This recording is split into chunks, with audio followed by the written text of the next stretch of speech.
Meus queridos e amados irmãos, que a doce e gloriosa paz do Senhor seja com todos. Nós estamos de volta para mais uma aula aqui do canal Escola Bíblica Complementar. Esta aula que sempre tem um compromisso com a poderosa, inerrante e infalível Palavra de Deus. Eu sou o pastor Walter Pereira e semanalmente, às segundas-feiras, eu disponibilizo no YouTube as nossas aulas, que são o comentário da revista de adultos publicada trimestralmente pela Casa Publicadora das Assembleias de Deus. Nesse primeiro trimestre do ano, estamos estudando uma lição muito importante, uma lição que trata de apologética, que é em defesa da fé cristã. Lição que é comentada aí pelo nosso muito indigno pastor Ezequias Soares. Semana passada nós comentamos sobre quando as heresias ameaçam a unidade da igreja, e um fermento, disse Jesus, leveda toda massa, O fermento ele altera, e as heresias elas são como fermentos, elas caminham paralelamente à verdade, mas não são a verdade, e terminam comprometendo a unidade da igreja. A lição número 2, o título é Somos Cristãos. Certo teólogo diz que ser cristão é ser um pequeno Cristo. Muito bem. O texto áureo diz assim: pelo que julgo que não se deve perturbar aqueles dentre os gentios que se convertem a Deus. Atos 15, 19. A verdade prática nos diz assim: o cristianismo é uma religião de relacionamento pessoal com o Cristo ressuscitado e não um conjunto de regras e ritos. Agora, a leitura bíblica em classe se encontra na carta de Paulo aos Gálatas, capítulo 2, versículos de 1 a 9 e depois o versículo 14, que passaremos a ler. Depois passados 14 anos, subi, disse Paulo, outra vez a Jerusalém com Barnabé, levando também comigo Tito.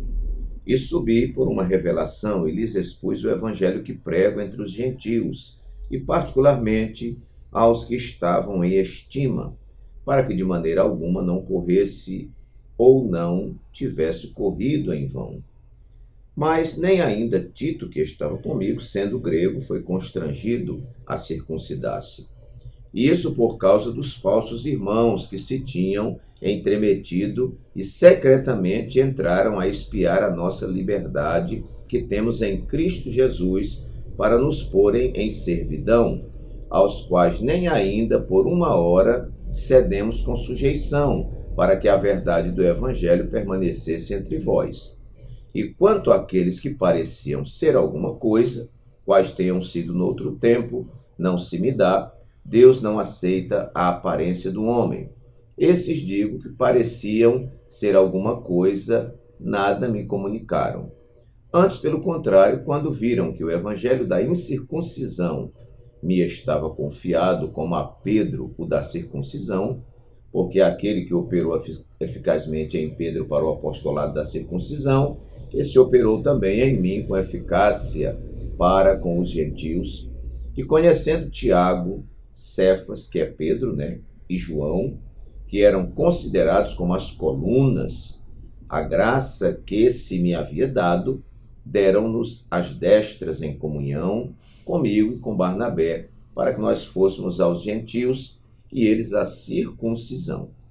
Mas quando vi que não andavam bem e diretamente conforme a verdade do evangelho, disse a Pedro na presença de todos: se tu, sendo judeu, vives como os gentios e não como judeu, por que obrigas os gentios a viverem como judeus? Seria uma incoerência, Muito bem, queridos. O nosso comentarista, de forma muito competente, ele faz aqui 3 comentários, se utilizando de 3 tópicos. No primeiro, ele fala sobre prevenindo-se contra a tendência judaizante. O segundo tópico, a tendência judaizante no início da igreja. E o terceiro tópico, a tendência judaizante hoje. Muito bem, uma crítica aqui construtiva, Eu achei assim, foi devotado muito tempo na lição ao comentário sobre essa questão judaizante, que eram aqueles judeus que aceitavam Jesus como Salvador, aceitavam como Messias, mas continuavam com as práticas da lei judaica, né? Eu gostaria de ampliar um pouquinho, até para ajudar o irmão na aula, né? Porque nós temos que dar uma ampliada. Ser cristão é algo um pouco mais complexo, né? E nós queremos colocar aqui alguns tópicos de forma muito respeitosa.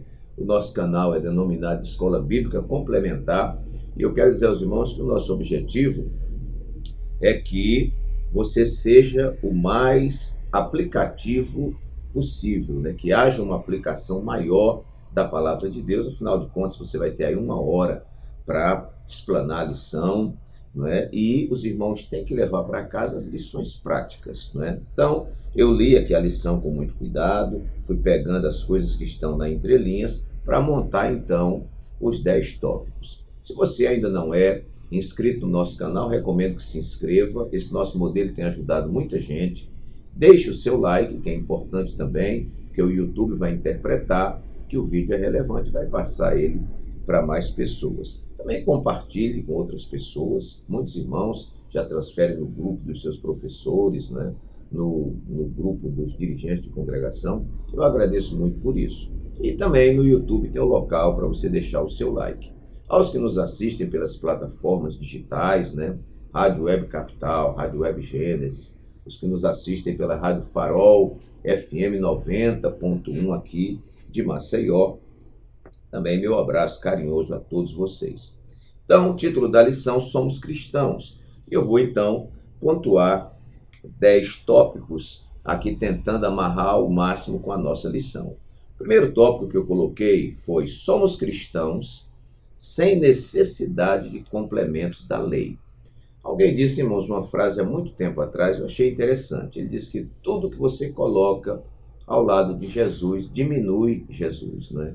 Quando alguém coloca Maria, coloca Pedro, coloca os santos e dizem que são os intercessores, longe de honrar a Deus, eles estão desmerecendo a eficácia, né, o poder de nosso Senhor e Salvador Jesus Cristo. E no início da igreja houve uma grande polêmica, porque a primeira igreja, né, os irmãos, os primeiros irmãos, eles eram judeus, né?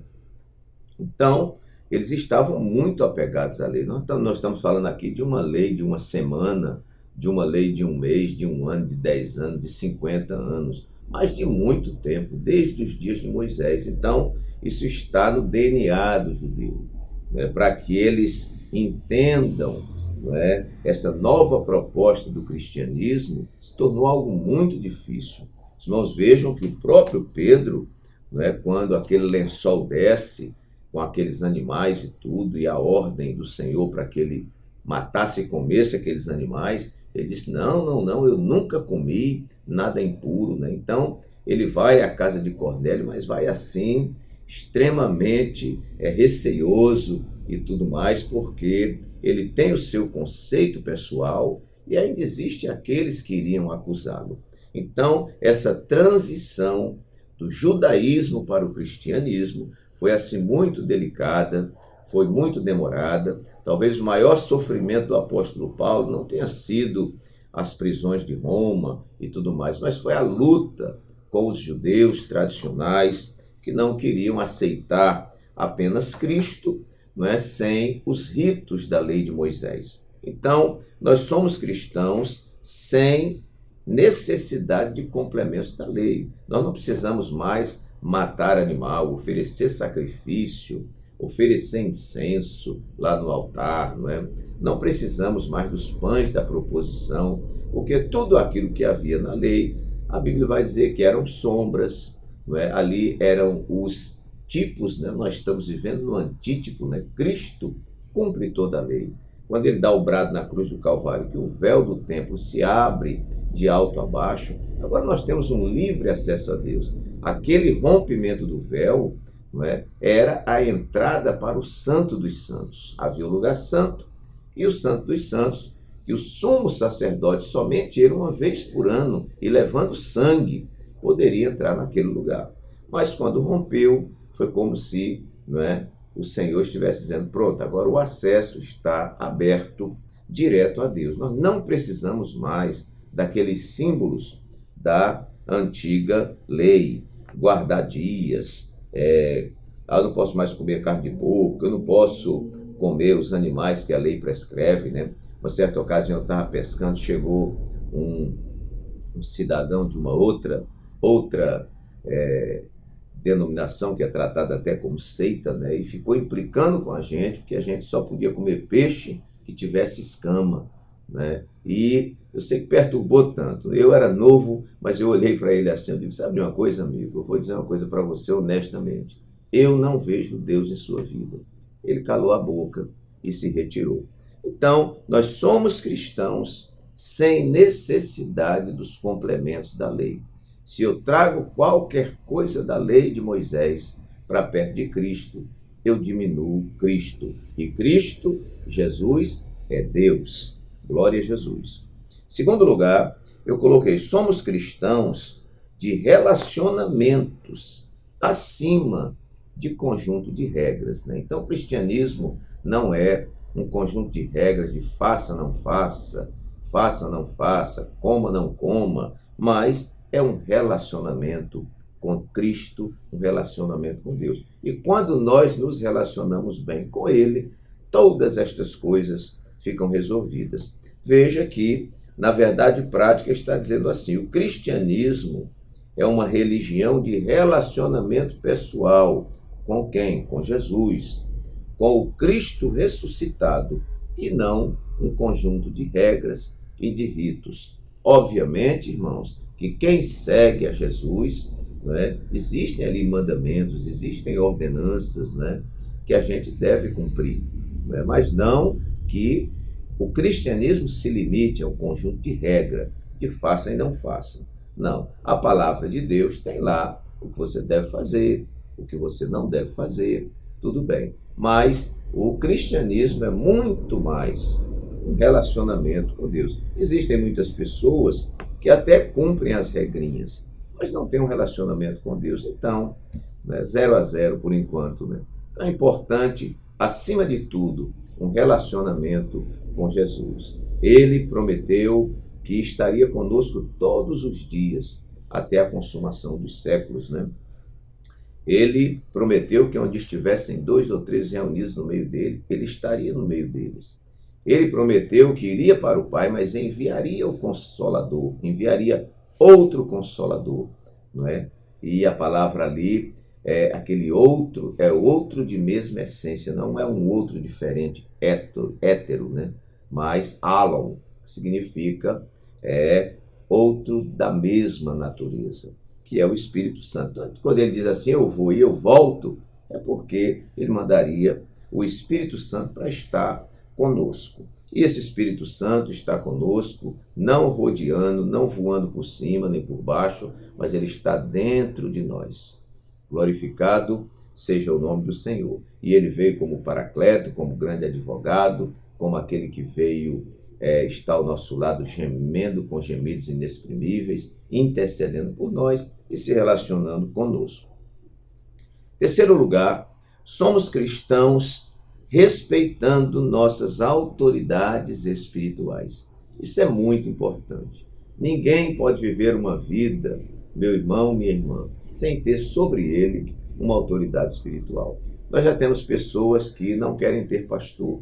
Eles dizem assim, eu vou ficar passeando pelas igrejas, né, visitando igrejas, assistindo, como quem vai a um cinema, né, assistindo a um culto. Você não vai assistir ao culto, você vai assistir o culto. Você tem participação ativa no culto.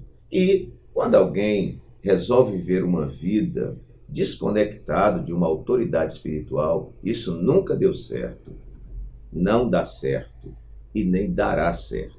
Isso sempre dará errado. Significa que a pessoa quer viver uma vida irresponsável, sem que ninguém esteja instruindo, sem que ninguém esteja corrigindo. Imagina uma casa, né, que tem pai e mãe, os filhos dizem, não, nós não precisamos de pai nem de mãe, não precisamos de nenhuma ordem, não precisamos de nenhuma disciplina. Qual será o futuro desta criança? Então, é o que nós vemos aí. Nós vamos ver na leitura bíblica em classe, Paulo, que tinha se convertido, e ele, irmão, se converteu, ele diz que recebeu diretamente do Senhor o evangelho, que ele pregava, foi um encontro pessoal que ele teve com o Senhor Jesus no caminho de Damasco. Depois ele ficou 3 anos na Arábia, creio que orando, jejuando e recebendo instruções do Senhor. Então, nós vamos ver aqui na leitura bíblica em classe, olha a preocupação do apóstolo Paulo.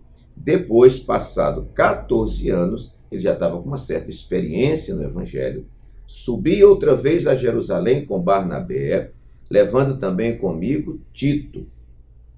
E subi por uma revelação, e lhes expus o evangelho que prego entre os gentios, e particularmente aos que estavam em estima, que eram justamente os apóstolos, para que de maneira alguma não corresse ou não tivesse corrida em vão. E aí nós temos ainda o versículo 9. E conhecendo Tiago, Cefas e João, Cefas era o nome dado a Pedro também, que eram considerados como as colunas, a graça que se me havia dado, esses homens reconheceram, deram-nos as destras em comunhão comigo e com Barnabé, para que nós fôssemos aos gentios e eles a circuncisão.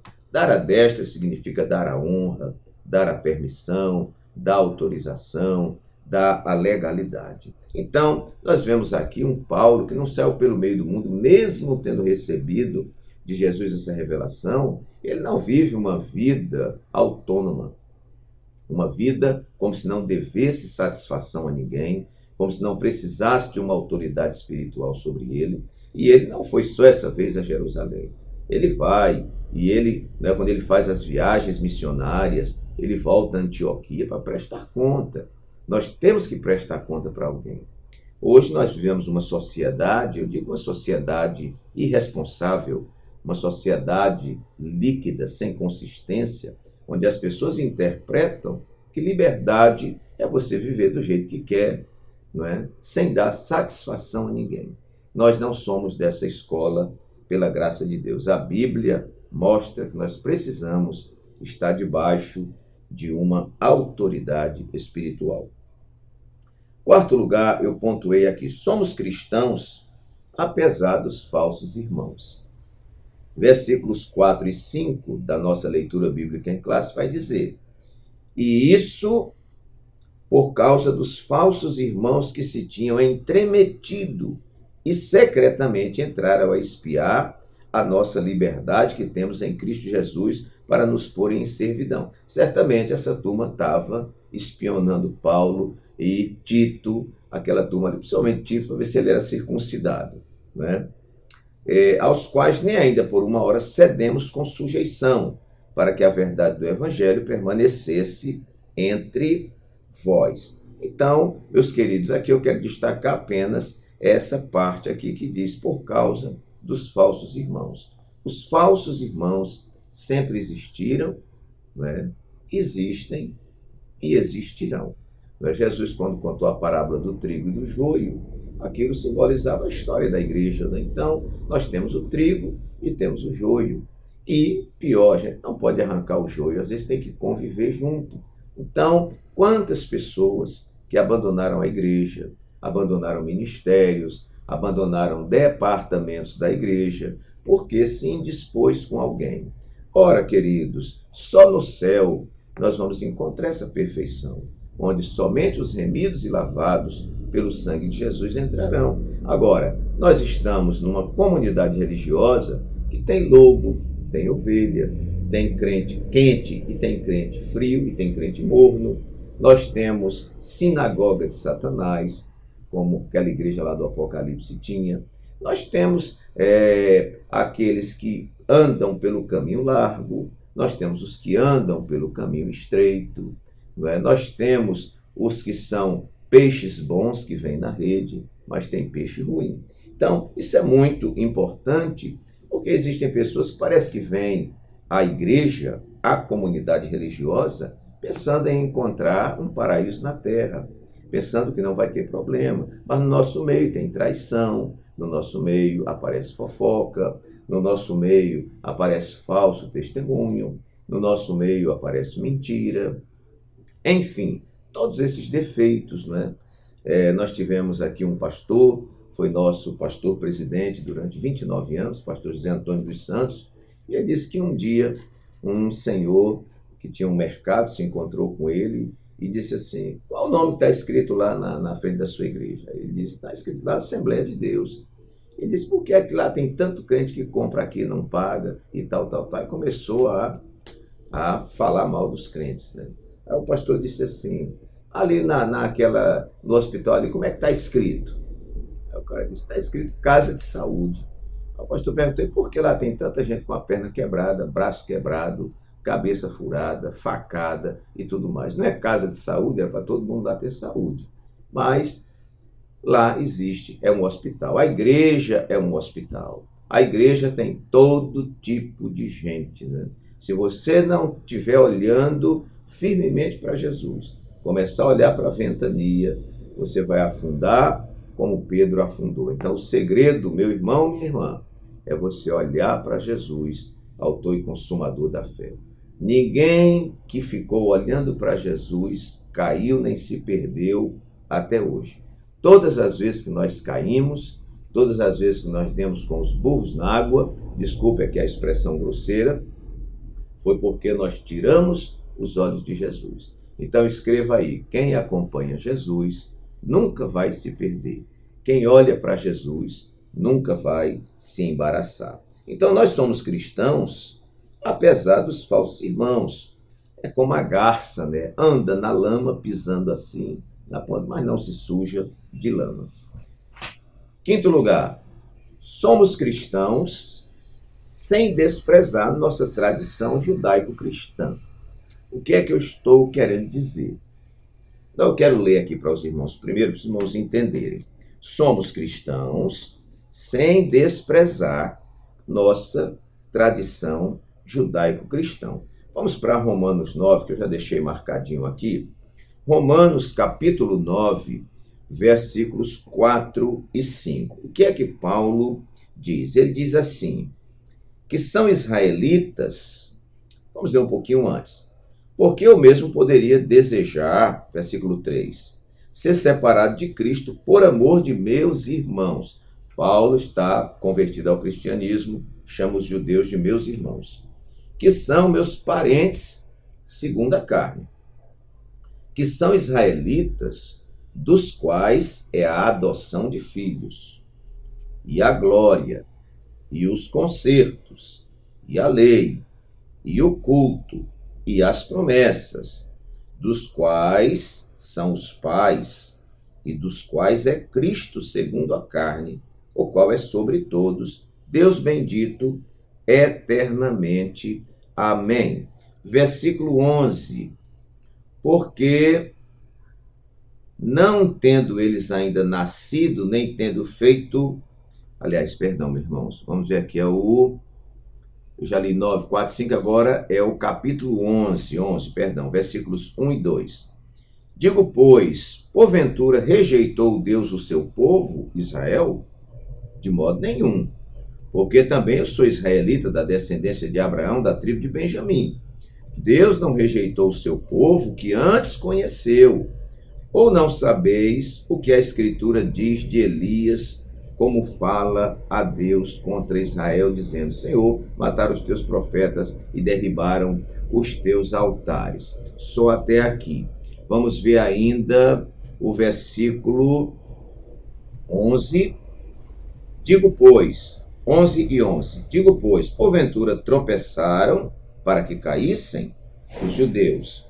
De modo nenhum, mas pela sua queda veio a salvação dos gentios para os incitar à emulação. Versículo 12.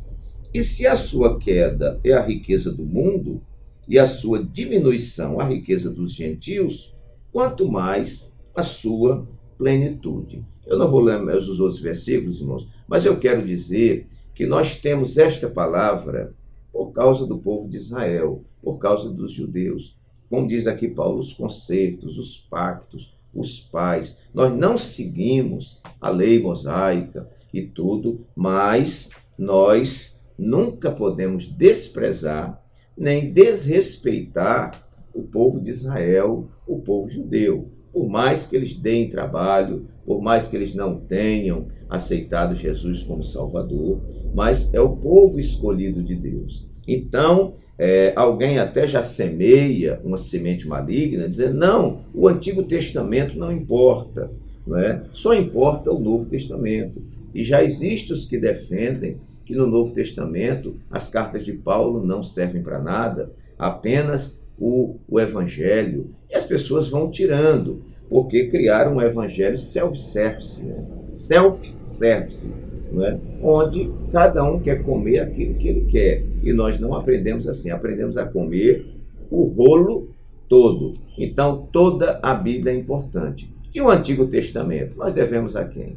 Devemos aos judeus, as revelações, os profetas e tudo mais. Então, veja bem, não estou dizendo que nós vamos acompanhar os costumes, não é, ritos da lei, mas nós somos de tradição judaico-cristã. A igreja nasceu dentro do judaísmo. Né? Então, existe um mérito, né? As bases, os alicerces, né? Estão lá entre o povo judeu. Eu quero ver aqui a introdução da nossa lição, que faz aqui um pequeno comentário. Vamos ver. Introdução. A igreja herdou dos judeus, olha aí, muitas ideias e práticas no campo teológico e ético, visto que a jornada histórica da igreja começou em Jerusalém, no dia de Pentecostes, numa comunidade judaica. E esses pontos de interseção, pontos que se encontram, não é, levam alguns a confundir a lei de Moisés com a graça. O erro está nessa confusão. Mas a igreja herdou dos judeus. Então, eu quero colocar esse ponto aqui interessante. Somos cristãos sem desprezar nossa tradição judaico-cristã. Sexto lugar, somos cristãos sem necessidade dos usos e costumes judaicos. Aí é outra coisa. Somos cristãos sem necessidade dos usos e costumes judaicos. Eu quero convidar você aí para o tópico 3 e o subtópico 3, que diz assim: as práticas judaizantes atuais. Elas são basicamente a guarda do sábado, a observância rigorosa do kashrut, termo hebraico para as leis dietéticas do judaísmo, ou seja, a alimentação, a liturgia da sinagoga, o uso do shofar. Tem igreja evangélica com aqueles chifres soprando o shofar. Trompa, geralmente feito, aliás, o shofar, que é uma trompa geralmente feita de chifre de carneiro.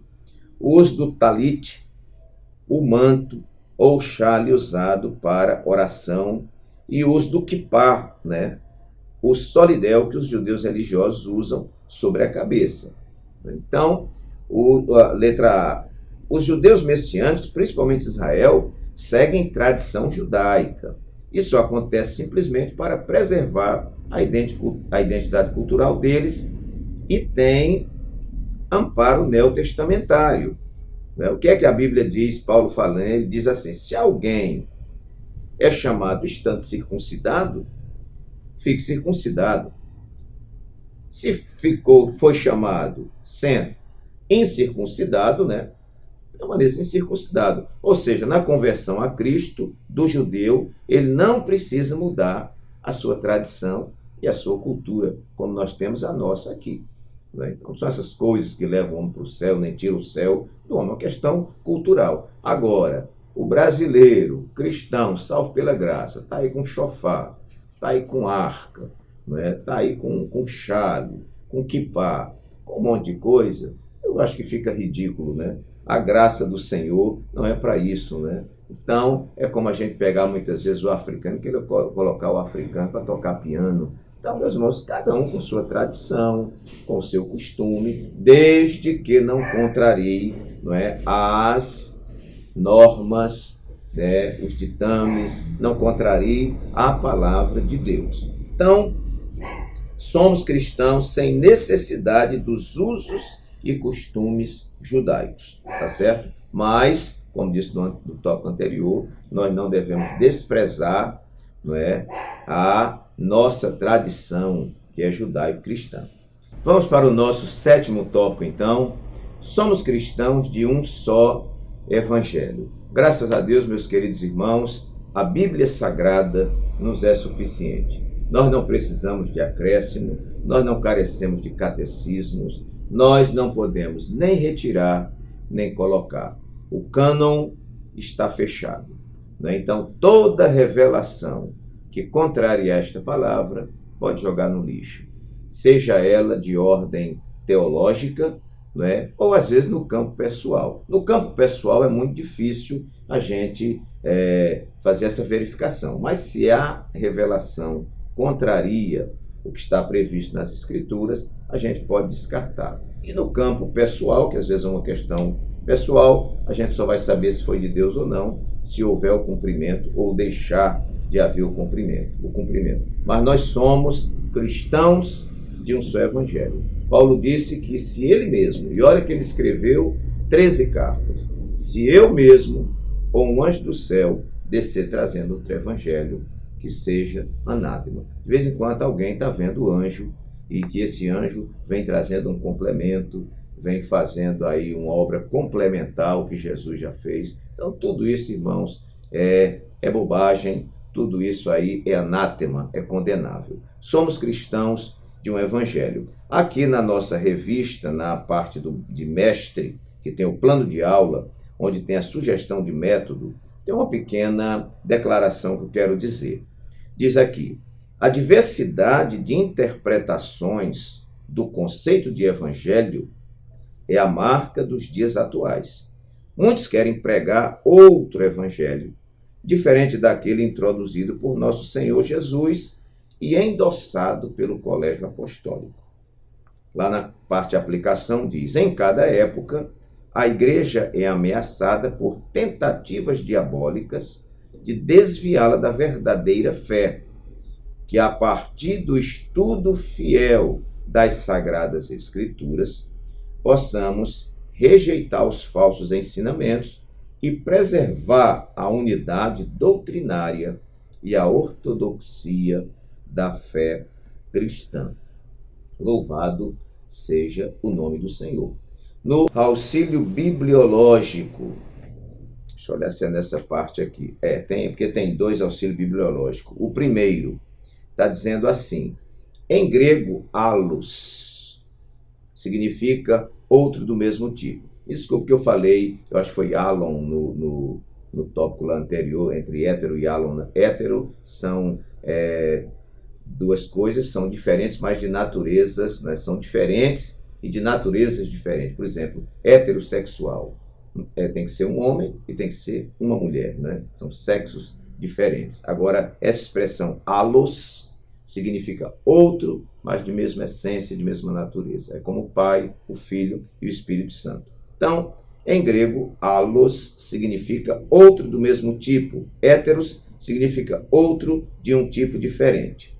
Bom, mais embaixo diz assim: o evangelho é boa nova. Qualquer mensagem que nos diga, se esforce mais, mesmo se recebemos um livro de regras, não é absolutamente uma boa nova. Não importa o quanto você e eu possamos tentar, jamais seremos bons o bastante para escaparmos das cadeias do presente século mau. Somente a graça de Deus, entrando na história, na pessoa de Jesus Cristo, e fazendo por nós o que jamais poderíamos fazer sozinhos, é verdadeiramente o evangelho de boas novas, o evangelho da graça, o evangelho que apresenta o Cristo e que apresenta a cruz. Então, meus queridos, somos cristãos de um só evangelho. Tópico 2 e subtópico 1 tem também aí uma outra observação que nos diz: o verbo grego metatiteste, deixar, abandonar, desertar, mudar de pensamento, virar a casaca, que o apóstolo emprega nessa passagem, era usado na antiguidade quando alguém desertava do exército ou se rebelava contra ele. Isso significa também mudança de partido político, filosofia e religião. Em outras palavras, aqueles irmãos gálatas estavam abandonando a fé. Bom, eu li aqui do meio, mas deixa eu pegar aqui o início. Tão logo Paulo retornou de sua viagem, ficou sabendo que os irmãos da Galácia estavam vivendo outro evangelho. Então, meus queridos, isto é apostasia, quando nós abandonamos um conjunto de fé e desertamos a palavra, é a mesma para desertor, né? Você abandonou, você não crê mais naquilo que você cria e tudo mais. O nome disso é outro evangelho, mas nós estamos segurando aqui que nós somos cristãos de um só evangelho. E o terceiro tópico, o subtópico primeiro, também vai dizer: o evangelho é um só, não há dois. O evangelho de Pedro e o de Paulo, também chamado respectivamente de evangelho da circuncisão, o de Pedro, e da incircuncisão de Paulo, são meras formas de apresentação, pois o conteúdo é o mesmo. Ambos receberam uma incumbência da parte de Deus, mas com audiências diferentes, públicos diferentes. O compromisso de Paulo era com os gentios. Ele foi constituído por Deus, apóstolo e doutor dos gentios, para pregar aos não-judeus. O de Pedro era com os judeus, mas a mensagem é a mesma. Então, não é que Paulo tinha outro evangelho, é que os destinatários, né, que Paulo iria buscar seriam os gentios. Né? Paulo entendeu melhor isso, assimilou melhor isso, e Pedro ficou então ali com o cargo de evangelizar os judeus. Mas mesmo assim nós vemos Pedro lá na casa de Cornélio, tudo que era um gentio. Então, é a multiforme sabedoria de Deus, né? A multiforme graça de Deus. Somos cristãos de um só evangelho. Oitavo ponto e antepenúltimo, somos cristãos que defendem os princípios de sua fé. Significa dizer que nós não ficamos só na defensiva, não é? Mas também vamos para a ofensiva, né? O cristão, ele não apenas diz, eu creio nisso aqui e vou ficar comigo, mas ele defende a sua fé, ele faz apologética da sua fé, né? O auxílio bibliológico, eu não coloquei aqui se o número 1 ou o número 2, mas deve ser o número 2. Tem aqui alguns recortes que eu fiz, que diz assim: primeiro, cada seguidor de Cristo que ama e defende a verdade de Cristo revelada na palavra de Deus. A mensagem de Cristo é as boas novas de salvação, indispensáveis para um mundo que está espiritualmente perdido e separado de Deus. Deus ordena, lá mais embaixo, Deus ordena que todos os seguidores de Jesus defendam a fé. Leia lá Judas 3.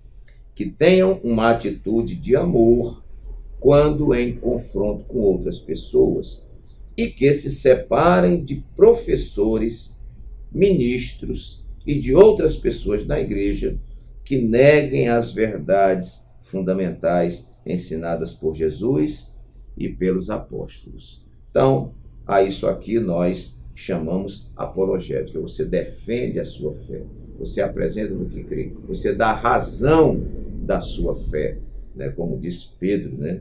E você também ter o cuidado de não estar misturado com apóstatas, né? Com pessoas que negam os princípios. Às vezes estão na denominação, por exemplo, nós somos da Igreja Evangélica Assembleia de Deus. Aqui nós somos da Igreja Evangélica Assembleia de Deus, no estado de Alagoas, que temos a palavra, temos tradições, temos bons costumes, né? Não é bom você ficar no meio da igreja questionando, muitas vezes dando opiniões contrárias na escola dominical, né? Pessoas que não acreditam, não creem, não concordam com o dízimo. O seu lugar não é na Assembleia de Deus. A Assembleia de Deus é uma denominação que crê que os dízimos de oferta são abençoadores para a obra de Deus, são válidos para os dias de hoje.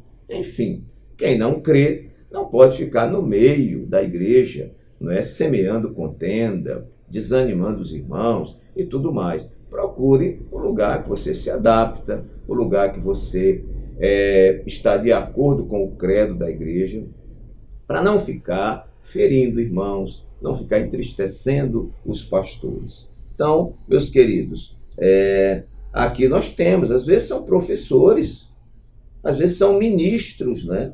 E outras pessoas na igreja que negam as verdades fundamentais ensinadas por Jesus. Não pode estar à frente de nenhum grupo, né? Tem que comungar daquilo que nós cremos, daquilo que está na palavra. Inclusive, eu abro aqui um parêntese para dizer a você que nós já começamos a leitura da Bíblia toda em 2025. Graças a Deus, aqui na igreja onde estamos, Chão da Jaqueira 1, 21 irmãos, pela graça de Deus, dos quase 400 membros, né? Dos 21 irmãos conseguiram a façanha de ler a Bíblia toda. Alguém me mandou uma mensagem essa semana, perguntou: pastor, como é que o senhor lê? Me diga um método aí. Eu gosto de ler assim, irmãos. Eu coloco um marcador aqui em Gênesis, coloco outro ali em Jó e coloco outro em Mateus. Vou explicar, né? Então, eu vou lendo aqui Gênesis, né, que são histórias assim, boas de ler. Quando vai chegando ali Êxodo, começa aquelas medidas de tabernáculo, aquela coisa, eu leio um capítulo ali, aí vou lá para Mateus, dou uma adiantada. Quando eu não estou com muito tempo de ler, porque você tem que ler aí 3 a 4 capítulos por dia para ler a Bíblia toda, aí eu pego aqui em Jó, porque você tem Jó, Salmos, Provérbios, Eclesiastes, Cantares, que os versículos são menorzinhos, os capítulos, né? Aí você lê ali, se você tem o propósito de ler 4 capítulos, quando você chega em Salmo, tem o Salmo 23, tem aquele Salmo 125, 126, são pequenininhos, a gente lê. Então, a Bíblia que você lê, não é bom você deixá-la em casa com os marcadores para não ficar, senão você se perde na leitura. Ou eu leio muito no celular e eu tenho aqui um dos aplicativos da Bíblia que tem como você marcar o que leu. Aí eu nunca me perco. Aí vou lá na frente, leio um profeta menor daquele, vou lá na frente, leio uma carta de João, carta de Pedro, né? Mas todo ano eu acho isso um compromisso moral, principalmente para os obreiros, né? E para você, meu irmão, também um compromisso de ler a Bíblia toda, todo ano. Ah, mas quem lê assim, lê corrido, não lê meditando, não, isso é falácia do inimigo. Você pode ler a Bíblia seguidamente e pode meditar tranquilamente, porque ler 3, 4 capítulos não vai tomar todo o seu dia. Então, tem os momentos que eu faço meus estudos e tem um momento da minha leitura da Bíblia, né? Então, está aqui para que você não seja iludido, não é, pelos hereges, pelos falsos profetas que estão instalados por aí. Muito bom. Então, somos cristãos que defendem os princípios de sua fé. Nono lugar, vamos caminhando para o final, para o vídeo não ficar muito extenso. Somos cristãos que primam pela liberdade em Cristo. A vida cristã não é uma vida de prisão. A vida cristã não é uma vida de alienação, nem é uma vida que permita estar sobre você dominadores. A Bíblia condena isso. Colossenses 2:8 está marcadinho aqui. Eu quero ler com os irmãos. Colossenses capítulo 2, versículo 8. O que é que Paulo diz? Tende cuidado para que ninguém vos faça presa sua, por meio de filosofias e vãs sutilezas, segundo a tradição dos homens, segundo os rudimentos do mundo e não segundo Cristo. Cristo nos chamou para a liberdade. Não foi para a irresponsabilidade, né, nem para a libertinagem. Nos chamou para a liberdade. Gálatas 5, vamos ver agora, de 1 a 3. Estai, pois, firmes na liberdade com que Cristo nos libertou e não torneis a meter-vos debaixo do jugo da servidão. Paulo está falando da lei. Eis que eu, Paulo, vos digo que se vos deixardes circuncidar, Cristo de nada vos aproveitará. E, de novo, protesto a todo homem que se deixa circuncidar, que está obrigado a guardar toda a lei. Isso é prisão, né? Terceiro tópico e subtópico 2. Vamos lá. Terceiro tópico, subtópico 2. Diz assim: os apóstolos viam em tudo isso, que é o perigo da doutrina judaizante. Os apóstolos viam em tudo isso dois problemas sérios: a ameaça à liberdade cristã e o perigo de o cristianismo se tornar uma mera seita judaica. Os cristãos judaizantes alteravam o cerne do evangelho, a essência, né? Pois colocavam a lei como complemento da obra que Jesus efetuou no Calvário. Foi a discussão ali do nosso primeiro tópico, você pode colocar essa observação ali também. Deixa eu olhar se mais alguma coisa. E interessante, irmãos, no nosso questionáriozinho que tem aqui de revisando o conteúdo, tem uma pergunta assim: por que Paulo não cedeu nem um pouco na circuncisão de Tito? Resposta: por duas razões. Tito era grego e porque estava em jogo a verdade do evangelho e o futuro do próprio cristianismo. Então, Paulo não cedeu. Não, Tito não vai circuncidar coisa nenhuma, né? Nós não vamos permitir esse tipo de coisa. E eles queriam fazer verificações e um monte de coisa lá. Bom, somos cristãos que primam pela liberdade em Cristo Jesus. Isto é inegociável.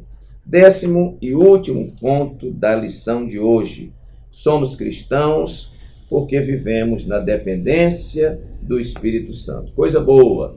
Temos a palavra, nossa regra de fé e prática, seja um conhecedor das Escrituras, para você não comer gato por lebre, e também tenha o Espírito Santo na sua vida como professor, como orientador, como preceptor, né? Terceiro tópico e subtópico 2, para nós encerrarmos. O que diz aqui? Terceiro tópico e subtópico 2. Na verdade, quem tem o Espírito Santo vive pelo Espírito. Então, contra a tendência judaizante, é preciso aprender a viver na dependência do Espírito e não da lei, lutando contra os vícios da carne e buscando as virtudes do fruto do Espírito. Meus amados queridos irmãos, fica este conteúdo singelo. Você não precisa concordar com tudo que eu falei aqui, né? Eu estou discutindo ideias, né? E tentando apresentar aqui pela Bíblia e pela lição. Mas que Deus nos abençoe, que este Espírito Santo aplique melhor esta palavra ao seu coração e até o nosso próximo encontro, se Deus assim o permitir.